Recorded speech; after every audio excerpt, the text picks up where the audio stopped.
ఇవాళ కేంద్ర కేబినెట్ సమావేశం జరగనుంది. పహల్గాం ఉగ్రదాడి ఆపరేషన్ సింధూర్ అనంతరం జరుగుతుండటంతో కేబినెట్ సమావేశానికి ప్రాధాన్యత సంతరించుకుంది. ఈ సమావేశంలో ప్రధాని ఆపరేషన్ సింధూర్ విజయాలపై సహచరులతో చర్చించనున్నారు. తదుపరి చేపట్టాల్సిన కార్యాచరణపైన ఈ సమావేశంలో చర్చ జరిగే అవకాశం ఉంది.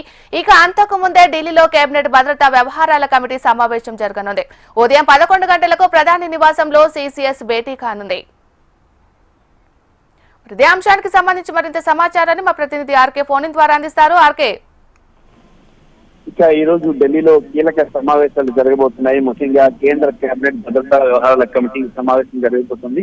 మరి ఈ సమావేశానికి ప్రధానమంత్రి నరేంద్ర మోడీ, కేంద్ర రక్షణ మంత్రి రాజ్నాథ్ సింగ్, అలాగే కేంద్ర హోంశాఖ మంత్రి అమిత్ షా, విదేశీ వ్యవహారాల మంత్రి జయశంకర్ తో పాటు జాతీయ భద్రతా సలహాదారులు, వివిధ దళాల అధిపతులు కూడా పాల్గొనున్నారు. ఎందుకంటే ఇక్కడ ప్రధానమైన ఈ సమావేశం ఆపరేషన్ సింధూర్ తర్వాత పాక్ గుర్తించుకోలేకపోయింది, పాక్ కోలుకోలేని దెబ్బ తగిలింది.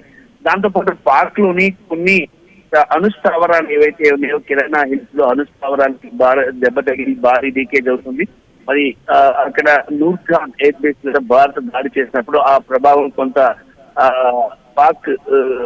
పాక్ అణ్వాయుధాలు దాచిపెట్టినటువంటి ఒక స్థావరం కూడా తగిలింది. ఈ నేపథ్యంలో అక్కడ అణ్వాయుధాలు లీక్ కావడం, దాంతో పాటు ఆ అణ్వాయుధాల రేడియేషన్ బాగా పెరిగిపోతుంది. ఆ ప్రాంతంలో గ్రామాలు కూడా ఖాళీ చేస్తున్నారు.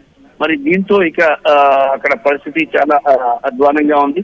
భయపడిన పాకిస్తాన్ అమెరికా శరణ కోరింది. పాకిస్తాన్ కి అమెరికా కూడా అన్ని రకాల టెక్నాలజీని కూడా సరఫరా చేస్తుంది. ఈ రేడియేషన్ కి బయటపడడానికి ప్లాన్ చేస్తున్నారు.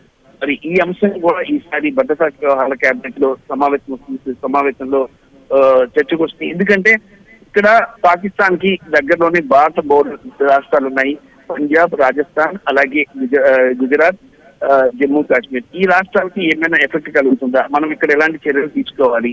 పాకిస్తాన్ చాలా ఆగ్రహంతో ఉంది. ఎందుకంటే వాళ్ళ ఆయుధాలన్నీ అయితే ఉన్నాయి, న్యూక్లియర్ వారెంట్స్ అవి కూడా దెబ్బతిన్నాయి. ఇంకా పనికిరాకుండా పోయాయి, లీకేజ్ అయిపోయి. ఇక పాకిస్తాన్ కి అణ్వస్త్రాల దేశం కాదు, ఇది నార్మల్ దేశం అయిపోయింది. చాలా ఆగ్రహంతో పాకిస్తాన్ ఉంది. మరి ఈ అంశంపై పాకిస్తాన్ గానీ ఒకవేళ గానీ భారత్ పై మళ్ళీ దాడి చేసే పరిస్థితి వస్తే ఏం చేయాల్సి ఉంటుంది? ఎందుకంటే ఇక్కడ కాల్పుల విరమణ ఒప్పందం జరిగింది 2 సార్లు కూడా జరిగిన తర్వాత 2 సార్లు పాక్ వాటిని అతిక్రమించి భారత్ పై డ్రోన్లతో దాడి చేసింది. మరి ఇలాంటి పరిస్థితి ఇంకోసారి ఎందుకు జరగకూడదు? జరిగే అవకాశాలు కూడా ఎక్కువ ఉన్నాయి. దాంతో పాటు వాళ్ళ న్యూక్లియర్ మొత్తం ధ్వంసం అయిపోయింది. దీంతో పాక్ ఏదైనా దాడికి పాల్పడే అవకాశం ఉంది భారత్ మీద అనే అనుమానం కూడా ఉంది. అందుకే ఈసారి సిసిఎస్ కేబినెట్ కమిటీ సమావేశంలో ఈ అంశాలన్నింటినీ చర్చించి తదుపరి ఎలా చర్యలు తీసుకోవాలి, ముఖ్యంగా ఎయిర్ బేస్ లను అలాగే సరిహద్దు ప్రాంతాలను ఎంత పటిష్టవంతంగా ఉంచాలి అనే దాని మీద ప్రధానంగా చర్చ జరుగుతుంది. అయితే యుద్ధం ఆగిపోయింది అనుకున్నప్పటికీ కూడా పాక్ ఏ క్షణంలోనైనా మళ్ళీ ఒకవేళ కానీ తిరగబడితే దాన్ని నడ్డి వంచి తనకి ఏ రకమైన చర్యలు తీసుకోవాలా అని చెప్పేసి కూడా ఇక్కడ చర్చిస్తారు. ఇక ఈ సమావేశం తర్వాత రెండోది కేబినెట్ సమావేశం, కేంద్ర కేబినెట్.